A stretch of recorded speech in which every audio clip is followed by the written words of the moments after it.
Hi guys, happy Sunday. Well, I hope you're sitting down. This is going to be a fairly long post or video, should I say. Um, and it's going to be very personal, as the post has probably kind of foreshadowed. It's going to be a very personal and very deep issue. Um, so I really, really appreciate, all of your support. And, if you don't make it through the whole video, that's fine too. But like I said, I have a lot of love for you guys, and I think it's time. This video has been a long time coming. I haven't been completely forthright with you guys. I'm sure that people who have been in a similar situation can probably get hints off of what I've said in my previous posts or what I've done in my life. But people who have no idea about this probably just thought maybe I was weird sometimes. But I figured that in light of this week, NEDA week, that I would share my own story and know that, if people are going to judge me, people are going to change their mind about me, then that's what it is. I can't control other people's thoughts.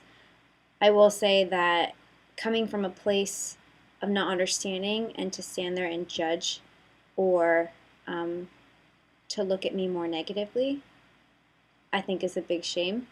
I don't know. There's not much I can say about that. I try myself. I try never to judge something that I don't understand. Um, and a lot of people do not realize how difficult this is. Until you've been there, you've watched someone, even that you can't fully understand until you've been there yourself. So I hope that no one will judge, but like I said, I'm open to whatever comments, I'm going to receive. And this is, it's a hard thing for me to put across, just because obviously these things get spread out to my Facebook, which includes all of my friends, all of my family. Some of my friends, from university, post event, which I'm going to detail very soon, have no idea. And now they're going to know. And I just really hope that they see me as the same person as they do right now, despite knowing this. Yes, it was something that happened in my life, but I would never take it back for the world, because I grew from it. I grew a lot. It actually shocks me sometimes how much I grew as a person, how much more confidence I got in myself, and how much more mentally strong I found out that I was afterwards. So, enough rambling, I might as well get started. So, like I said, thank you for watching and thank you for your support. And here we go. So, my story started off when I was 16. I will say that for some reason, I've mentioned before, I didn't have a lot of confidence as a kid. All throughout my, um, high school, elementary, whatever. I don't know why. I don't know where that came from. I didn't really have confidence in myself. And then, every girl goes through puberty, and there's that classic weight gain and stuff. And I was never like huge, but even now, I look back at pictures, I'm like, wow, I was kind of chubby. And then, a couple years later, you lean out a little bit and you kind of get into what your body's going to be like.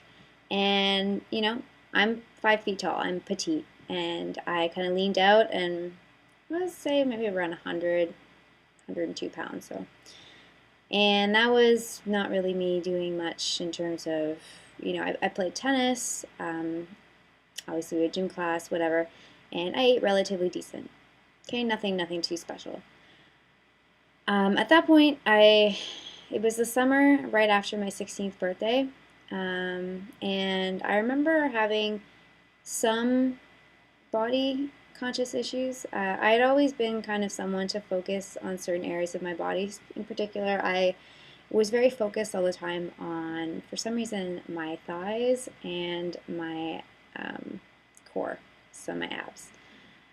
I always wanted my thighs to be smaller because I felt like I had these like massive legs, And I always wanted my abs to be more prominent in terms of muscularity, but I also wanted my waist to be smaller, and I just always kind of felt like I wasn't as firm as I wanted to be.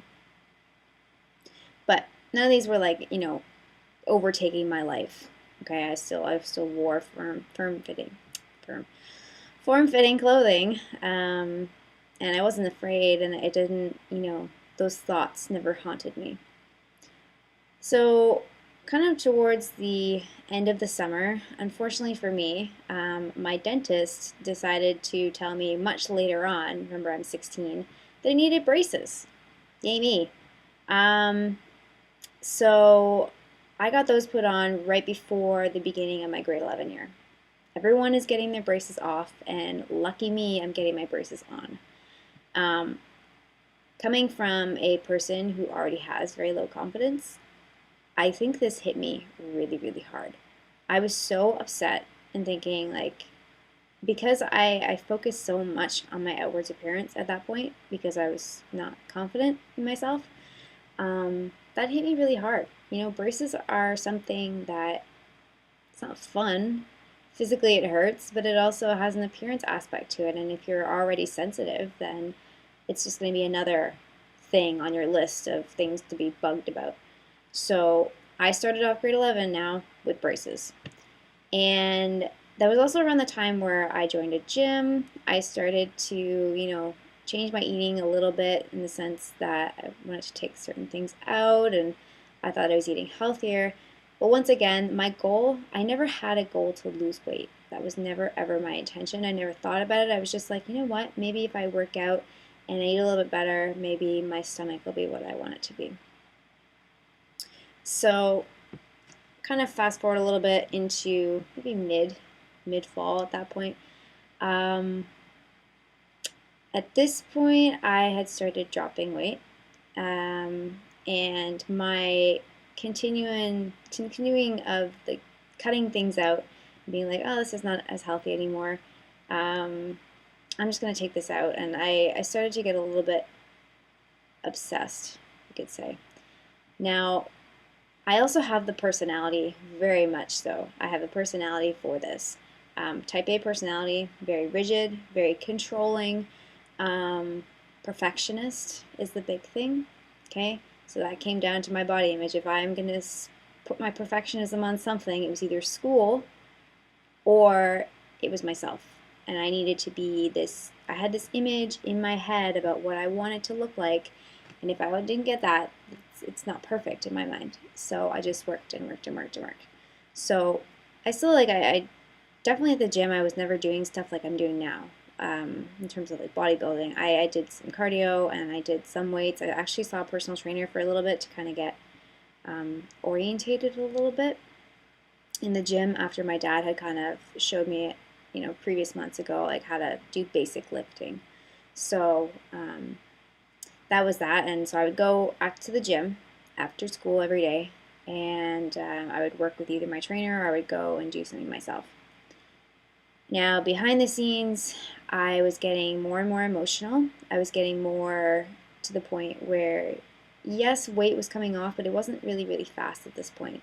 It was something like, maybe, I don't know if people would notice, but they saw me every day, so it was, a very, very slow weight loss, and it didn't really occur to me until, I would say, October, I guess, where people started saying, you're starting to look like a little thin.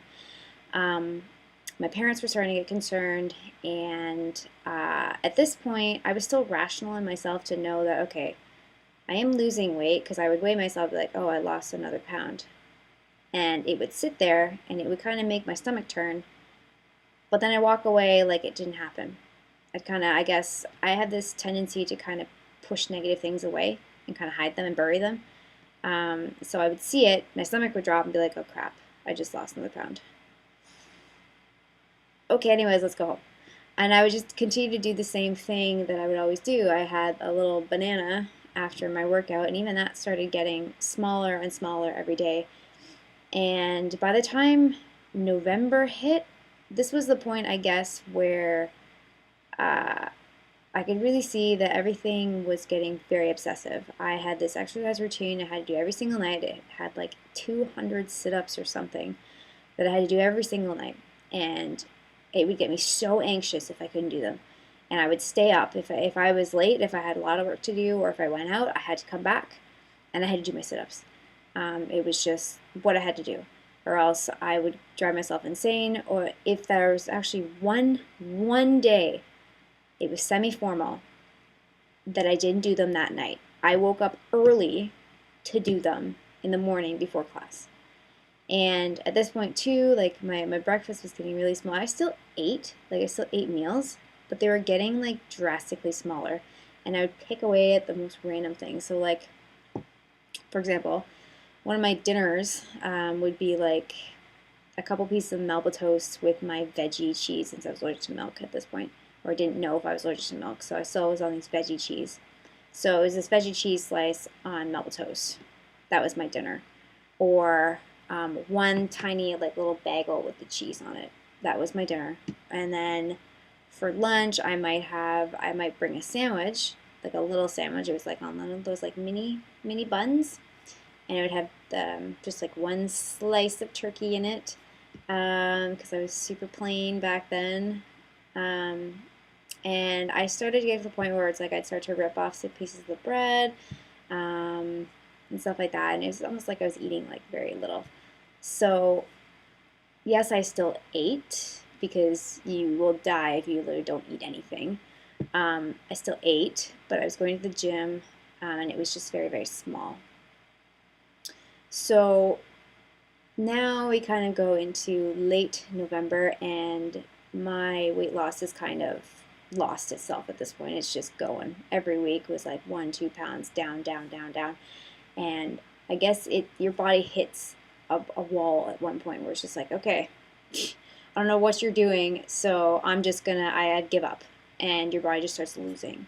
And I went on a streak where it's like every single week it was pound after pound after pound. I was getting so small, but I couldn't see it in myself.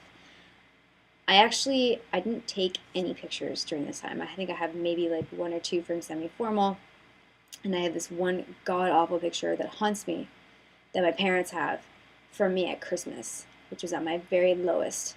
And I always tell them that I wish you could burn that picture, but they're like, it serves there. It's as a reminder of, yes, this was you at your worst, but we need to keep it, because I didn't take any pictures at this point. I was so emotional. I was so upset with myself. I hated myself. And all I could ever think about was making sure to do my sit-ups, making sure that I was very like controlled, and I was very emotional all the time. I cried everything. And at this point too, like I was in grade 11 and school would just stress me out, and I found that I couldn't, concentrate. I couldn't memorize things properly, so I would get so unbelievably stressed that I'd just sit there and cry. And my mom, she's there for me to try to help me and understand why I'm getting so upset. And I didn't know. I just would sit there and cry because I'm like, I can't remember this stuff. I can't memorize my notes. I'm not going to do well on my test. And I'm flipping out, having these like, almost like panic attacks every single day about these school things, because I was so malnourished at this point that your body it can't memorize things. Like you're actually eating away at your brain at this point. And I couldn't concentrate. I couldn't memorize things. And being the perfectionist that I am, I'm now freaking out thinking I'm going to get horrible grades because I can't memorize things. I don't know why.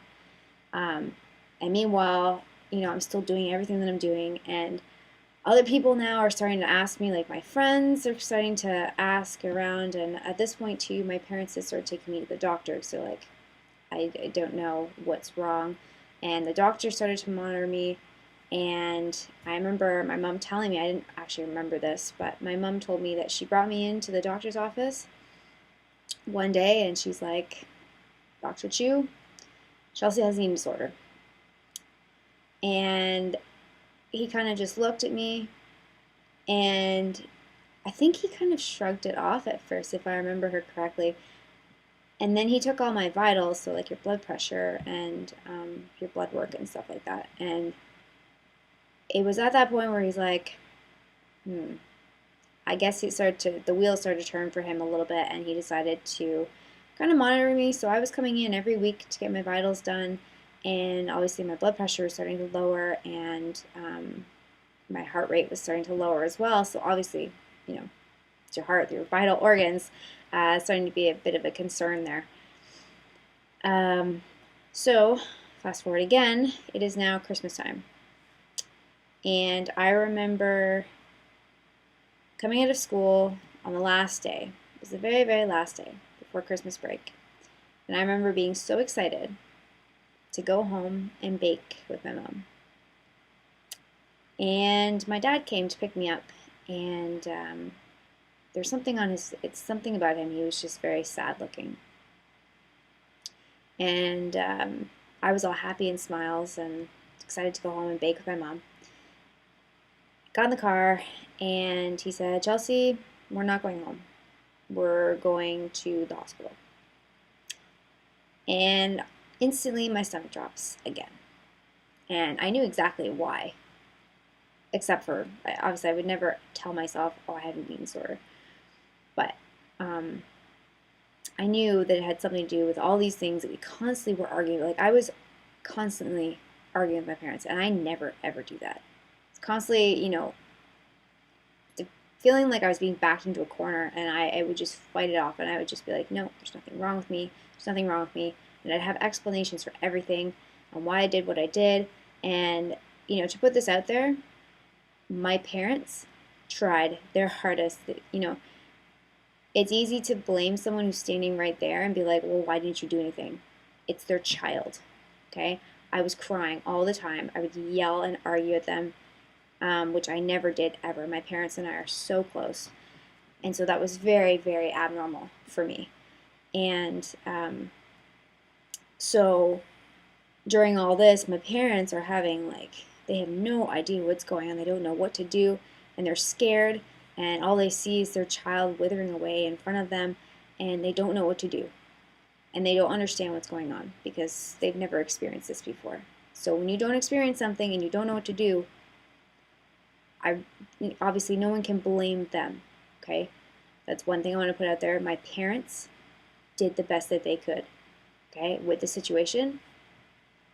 And like I said, do not judge until you're in that situation, because what are you supposed to do when your child's in front of you like that? Just be like, oh, fine, I'll put my emotions aside and I'm just gonna terrorize my child.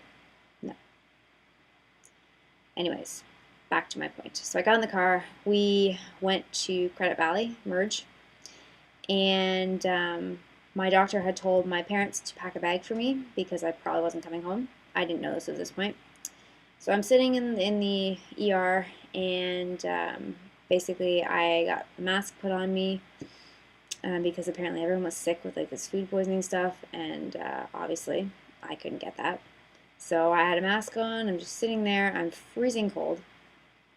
And there's someone there. All I remember is all the different things going around. They had someone having a psychotic break in the ER. I had someone who had their appendix had just burst in the ER. So I'm having all these things going on around me. And all I can really remember from that time, I got finally they called my name. It was about 2.5 hours or something like that. But we kind of waited in the ER. It could have been longer, I don't remember. But we finally got placed back into one of the rooms in the back to be checked out by the doctor. And they did all the vital stuff, and he walked out and came back in, and I could see instantly I just broke down. My parents walked through the door. My parents were both crying. Sorry. And that image just basically sticks in my mind forever. And it probably will forever. Because I will say that was probably the most heartbreaking thing. And I don't remember much from that time. Like I said, my memory was really bad by that point because you're just so malnourished. But I just remember sitting there, and they said that I was being admitted. And I remember sitting on the bench, and all I could think about was I just ruined my parents' life. That's what the first thing that came to my mind. Second thing that came to my mind was I've just lost my control now. The parents thing stuck around for a long time, I will say that. But the other thing that was daunting me, and I guess that was Zine sort of telling me this, that you could no longer do what you need to do. And that scared me. So that was the night I got admitted into Credit Valley, the pediatrics ward, and I was officially diagnosed with anorexia at 69 pounds. So this video is getting really long, so I'm going to do a second part and keep it as short as possible as I kind of continue on. I'll make it more brief. That was a long, very, very long sum up to what that was, but I wanted to kind of make sure you kind of understood the background. So follow me in the second video if you'd like to. But that was the lead up to it. Like I said, I think it was my confidence. I was extremely small, as you could probably guess. My vitals at this point, I had a heart rate of like 40 when I was lying down. My blood pressure was super low, and I was on a monitor for the first couple nights, just constantly just in bed, couldn't get up. I wasn't allowed to get up. And this was over Christmas. Merry Christmas to me. But yeah, so I'm going to end this off here, and I'll be back with you in the second video if you choose to stick around. Thank you.